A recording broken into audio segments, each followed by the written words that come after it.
Hello' everyone. আমি যোৱা ভিডিঅ'ত আলোচনা কৰিছিলোঁ চিপাহী বিদ্ৰোহৰ বিষয়ে। কিছু আভাস ল'লোঁ যে চিপাহী বিদ্ৰোহৰ সূচনা কেনেকৈ হ'ল, কি হ'ল চিপাহী বিদ্ৰোহৰ সময়ছোৱাত, তাৰ এইটো কিছু আভাস ল'লোঁ। আজি আমি চিপাহী বিদ্ৰোহৰ ফলাফলসমূহৰ বিষয়ে আলোচনা কৰিম। 1857 খ্ৰীষ্টাব্দৰ চিপাহী বিদ্ৰোহে ভাৰতবৰ্ষৰ ৰাজনৈতিক ইতিহাসত এটা নতুন যুগৰ সূচনা কৰিছিল। ইংৰাজ শাসকৰ বিৰুদ্ধে সংঘটিত এই বিদ্ৰোহে ভাৰত সম্বন্ধে ব্ৰিটিছ চৰকাৰৰ দৃষ্টিভংগীৰ বহুতো সলনি কৰিছে। ক্ষুব্ধ ভাৰতীয়ক সন্তুষ্ট কৰি ভাৰতত ইংৰাজ শাসন বৰ্তাই ৰখাৰ স্বাৰ্থত ব্ৰিটিছ চৰকাৰে ভাৰতৰ শাসন ব্যৱস্থাত কিছুমান নতুন বিধি-বিধান প্ৰৱৰ্তন কৰিব লগা হয়। বিদ্ৰোহীসকলে লক্ষ্যত উপনীত হ'ব নোৱাৰিলে যদিও তেওঁলোকৰ কাৰণেই ইংৰাজ চৰকাৰে ভাৰত শাসন ব্যৱস্থা কিছু পৰিৱৰ্তন সাধন কৰিবলৈ বাধ্য হৈছিল। তলত পৰিৱৰ্তনৰ কেইটামান উল্লেখযোগ্য দিশ আলোচনা কৰা হ'ল।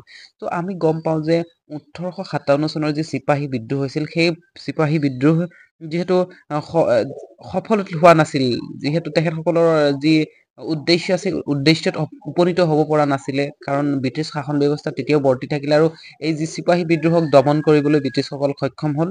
ত' ইয়াৰ ফলশ্ৰুতিত আমাৰ এতিয়া কিছু ক্ষেত্ৰত আমি যেতিয়া আমি ভালদৰে বিবেচনা কৰোঁ পৰৱৰ্তী সময়ত এই চিপাহী বিদ্ৰোহৰ পৰৱৰ্তী সময়ত, তেতিয়া আমি দেখা পাম যে যি উদ্দেশ্য আছিল সেই সম্পূৰ্ণভাৱে বিফলো নাছিলে, কাৰণ কাৰ্যক্ষেত্ৰ ব্ৰিটিছৰ শাসন ব্যৱস্থাত যিটো ৰাজনৈতিক ব্যৱস্থা আছিল, সেই ৰাজনৈতিক ব্যৱস্থাটো পৰিৱৰ্তন সাধন আনিলে আৰু সামাজিক ব্যৱস্থাটো কিছু পৰিৱৰ্তন সাধন আনিলে।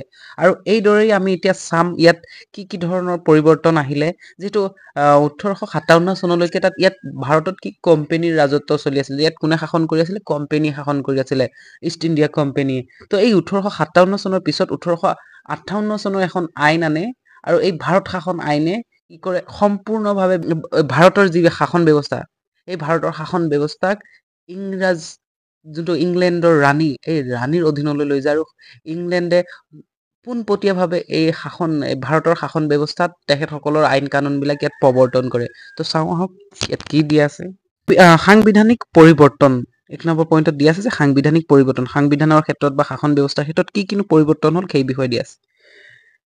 চিপাহী বিদ্ৰোহৰ ভয়ানক হেন্দোলনিয়ে ইংলেণ্ডবাসীৰ মনত ইংলিছ ইষ্ট ইণ্ডিয়া কোম্পানীৰ প্ৰতি তীব্ৰ বিতৃষ্ণাৰ ভাৱ সৃষ্টি কৰিছিল। বিদ্ৰোহৰ মাজেদি প্ৰকট হৈ উঠা ভাৰতীয় ক্ষোভ যান্ত্ৰণা, বিদেশী শাসকৰ বিৰুদ্ধে ভাৰতীয়ৰ মনত গঢ়ি উঠা গভীৰ আস্থাহীনতাৰ মনোভাৱ আৰু আক্ৰমণ প্ৰতি আক্ৰমণৰ ঘটনাই সৃষ্টি কৰা ভয়ানক হত্যাকাণ্ডই ইংলেণ্ডবাসীক চিন্তিত কৰি তুলিছিল। ভৱিষ্যতে এনে ভয়ানক পৰিস্থিতিৰ যাতে পুনৰ উদগীৰণ নহয়, তাৰ প্ৰতি লক্ষ্য ৰাখি ব্ৰিটিছ চৰকাৰে ভাৰতবৰ্ষৰ শাসন ব্যৱস্থাটোৰ ওপৰত একানপতীয়াকৈ মনোযোগ দিবলৈ বাধ্য হৈছিল। আৰু এই ক্ষেত্ৰত প্ৰথম অৱস্থাত আমি যেতিয়া ইষ্ট ইণ্ডিয়া কোম্পানী, এটা কোম্পানীৰ মূল উদ্দেশ্যই আছিলে কি, যে তেখেতসকলৰ লাভালাভ আদায় কৰা, তেখেতসকলৰ কোম্পানীটো গ্ৰথ কৰা। তো এইবিলাকেই আছিলে তেখেতসকলৰ যি মূল উদ্দেশ্য। তেখেতসকলৰ সাধাৰণ জনসাধাৰণৰ যি সামাজিক কল্যাণমূলক কাম বা সাধাৰণ জনসাধাৰণৰ প্ৰয়োজনীয় ব্যৱস্থাপনাক তেখেতসকলে গুৰুত্ব দিয়া নাছিল। তেখেতসকলে মাথো মুনাফা, যিটো আমাৰ লাভ আদায় কৰাতেই তেখেতসকলে বেছি গুৰুত্ব দিছিল। তো ফলস্বৰূপে কি হৈছিল, মানুহবোৰে অশান্ত হৈছিল, মানুহবোৰে সন্তুষ্টি পাব পৰা নাছিলে সেই কোম্পানীৰ শাসন ব্যৱস্থাৰ পৰা। তো চিপাহী বিদ্ৰোহ হ'ল। তো ইয়াত কি হ'ল, ইয়াত ব্ৰিটিছৰ বহুত লোকে ইয়াতো মৃত্যুবৰণ কৰিব লগা হ'ল সেই বিদ্ৰোহৰ ফলশ্ৰুতিত। তো এই ইংলেণ্ডত কোম্পানীটোৰ বহুত বদনাম হ'ল, বা কোম্পানীৰ ওপৰত বিশ্বাস নোহোৱা হ'ল। কোম্পানী ইয়াত যি অত্যাচাৰ হৈ আছে, তো এই অত্যাচাৰক ৰোধ কৰিবৰ কাৰণেই তেখেতসকলে কি কৰিলে, যে ভাৰতৰ শাসন ব্যৱস্থাত আমি সেই ইংৰাজ চৰকাৰেই কিবা এটা ব্যৱস্থা কৰি ভালদৰে শাসন ব্যৱস্থা প্ৰৱৰ্তন কৰিব ব্যৱস্থাৰ কাৰণে তেখেতসকলে আগ্ৰহী হ'ল। কাৰণ যিহেতু তেখেতসকলৰ এটা কলনী হয়, ইয়াত উপনিৱেশ হয় এখন। তো এই উপনিৱেশখনকো কি কৰিব, তেখেতসকলৰ শাসন ব্যৱস্থা আনি ভালদৰে এটা শান্তিপূৰ্ণ বা তেখেতসকলৰ অধীনত যে বিশ্বৰ ৰাজনীতিত যাতে তেখেতসকলে সমালোচনা কৰে, তাৰ এটা ব্যৱস্থা কৰাৰ সিদ্ধান্ত ল'লে। ব্ৰিটিছ সংসদে 1858 খ্ৰীষ্টাব্দৰ 2 আগষ্ট তাৰিখে ভাৰত চৰকাৰ আইন, গভৰ্ণমেণ্ট অফ ইণ্ডিয়া এক্ট 1858 প্ৰণয়ন কৰিছিল। এই আইনে ইংলেণ্ডৰ চৰকাৰক পোনপটীয়াকৈ ভাৰত শাসন কৰাৰ ক্ষমতা দিছিল। মই আগতে উল্লেখ কৰিছিলোঁ যে এই আইনখন আনিছিল ভাৰত শাসন আইন 1858 ফলস্বৰূপে কি হ'ল ইংলেণ্ডে পোনপটীয়াভাৱে ভাৰতক এতিয়া শাসন কৰিব পাৰে যে ইংলেণ্ডৰ অধীনত আছে। এইটো এখন ইংলেণ্ডৰ সম্পূৰ্ণ উপনিৱেশ হিচাপে স্বীকৃতি পালে। সেই তাত আৰু ইংলেণ্ডৰ চৰকাৰ যিটো ৰাণীৰ অধীনত যি চৰকাৰ আছিলে সেই চৰকাৰেহে ইয়াত এতিয়া শাসন ব্যৱস্থা প্ৰৱৰ্তন কৰিব আৰু সিহঁতেই তেখেতসকলৰ ইয়াৰ ব্যৱস্থাপনা যি ৰাজনৈতিক ব্যৱস্থাপনাত ভূমিকা গ্ৰহণ কৰিব। ভাৰত শাসনৰ সকলো দায়িত্ব ইংলেণ্ড চৰকাৰৰ হাতত ন্যস্ত কৰাৰ ফলস্বৰূপেই কোম্পানীৰ আমোলত ভাৰতৰ সৈতে জড়িত হৈ থকা নিয়ন্ত্ৰণ পৰিষদ, বৰ্ড অফ কণ্ট্ৰল, সঞ্চালক সভা, কোৰ্ট অফ ডাইৰেক্টৰ্ছৰ কৰ্তৃত্বৰ অৱসান ঘটাইছিল।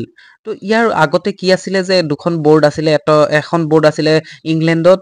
সেই বৰ্ডখনে কি কৰিছিলে যে এই বৰ্ডখনে ইয়াত যি ভাৰতত শাসন ব্যৱস্থা চলি আছিল সেই শাসন ব্যৱস্থাক পৰ্যালোচনা কৰি আছিল, তেখেতসকলে ডিচিশ্যনবিলাক লৈ আছিলে।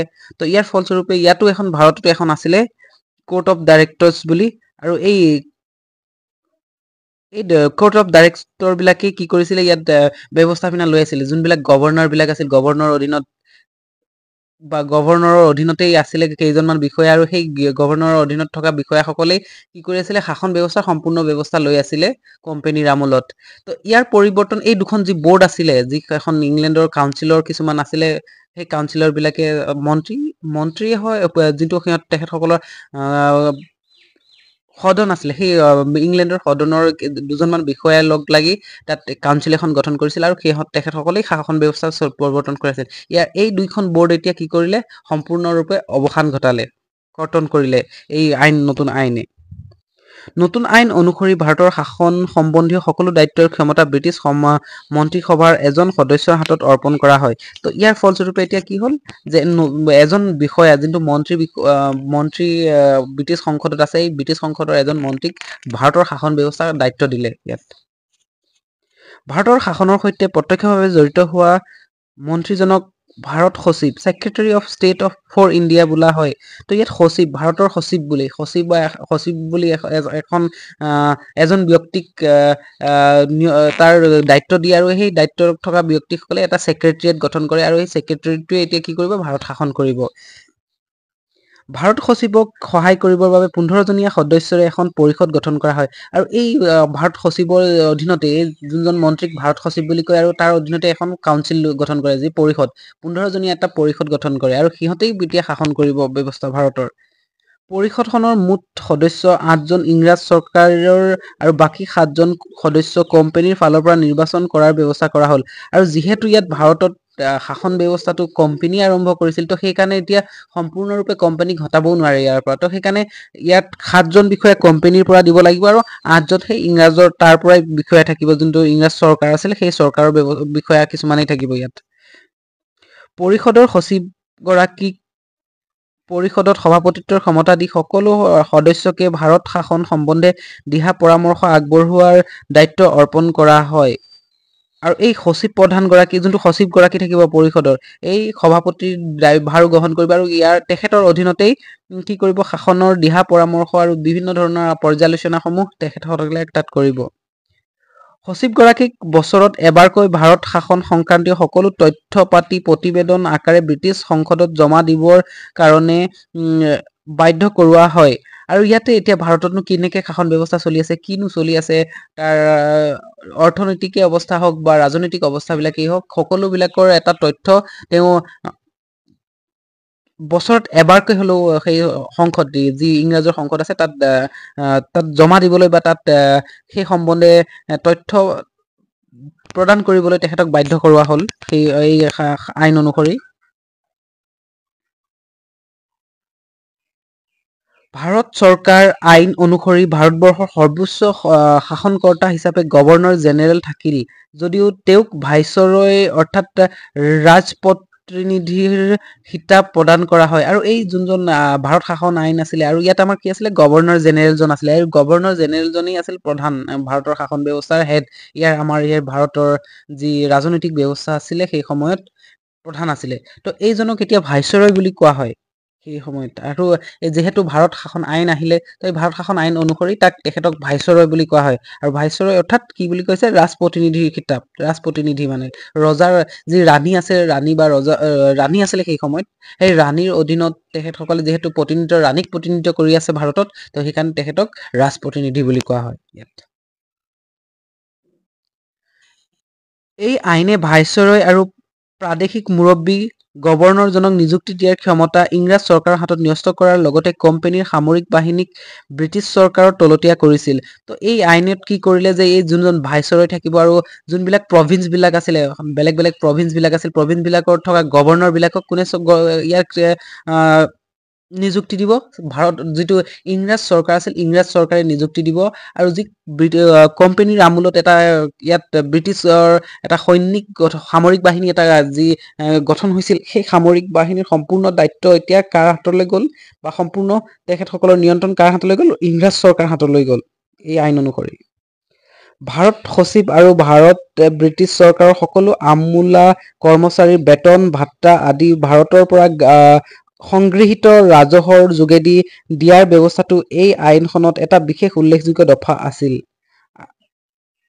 ইয়াত যিহেতু এতিয়া সচিব আছিলে বা ভাৰত ব্ৰিটিছ চৰকাৰৰ সকলো যি কৰ্মচাৰী আমোল আছিলে সেইবিলাকক যেতিয়া দৰমহা দিয়া হ'ব বা ভাত্তাবিলাক দিয়া হ'ব ইয়াৰ সংগৃহীত ৰাজহৰ যোগেদি দিয়া হ'ব ইয়াত যি ভাৰতৰ পৰা সংগ্ৰহ কৰা হ'ব ৰাজহবিলাক বা ইয়াৰ পৰা যি টেক্সবিলাক হওক এই কালেক্ট হ'ব এই টেক্সবিলাকৰ পৰাই ইয়াত কি হ'ব যে ইয়াত দৰমহা দিয়াৰ ব্যৱস্থাটো কৰা হ'ল এই আইন অনুসৰি ভাৰত চৰকাৰ আইনখন বলবৎ হোৱাৰ পিছত 1858 খ্ৰীষ্টাব্দৰ 1 নৱেম্বৰ তাৰিখে এলাহাবাদত এখন দৰবাৰ আয়োজন কৰি ভাইচৰয় লৰ্ড কেনিঙে নিজকে মহাৰাণী ভিক্টোৰিয়াৰ প্ৰতিনিধি বুলি ঘোষণা কৰি পোনপটীয়া ভাৰত শাসনৰ প্ৰথমখন ঘোষণাপত্ৰ পাঠ কৰিছিল তো ইয়াৰ ফলস্বৰূপে এতিয়া যিহেতু আইনখন ইয়ালৈ আনিলে আৰু বলবৎ কৰা হ'ল কিমান চনত 1858 চনত 1 নৱেম্বৰ এলাহাবাদত এখন দৰবাৰ পাতিলে আৰু তাতেই সেই সময়ত ভাইচৰয় প্ৰথমজন ভাইচৰয় লৰ্ড কেনিঙে ইয়াত কি কৰিলে যে ঘোষণা কৰিলে যে এতিয়া আমি ৰাণীৰ প্ৰতিনিধিত্ব কৰোঁ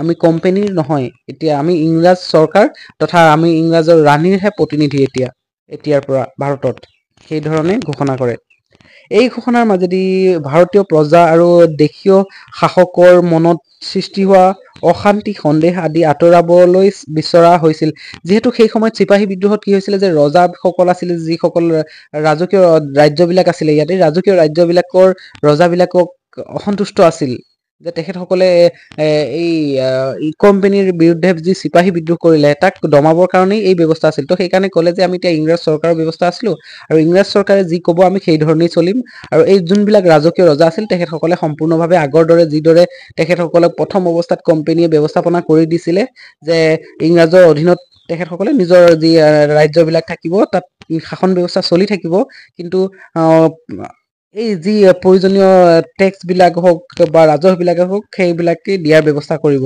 যিহেতু লৰ্ড ডেলহাউচিয়ে ৰবাৰ্ট ক্লাইভে কি কৰিছিলে যে তেখেতসকলে সেই ৰাজ্যবিলাক সম্পূৰ্ণভাৱে লৈ ল'ব বিচাৰিছিল ৰজাক সম্পূৰ্ণভাৱে নাইকিয়া কৰিব বিচাৰি আছিল তো সেই ব্যৱস্থাক যে এতিয়া এই নতুনকৈ অহা আইনত সেই ব্যৱস্থা নকৰে আৰু এই ৰজাবিলাকক স্বীকৃতি দিব সেই ব্যৱস্থাৰ ইয়াত উল্লেখ কৰিলে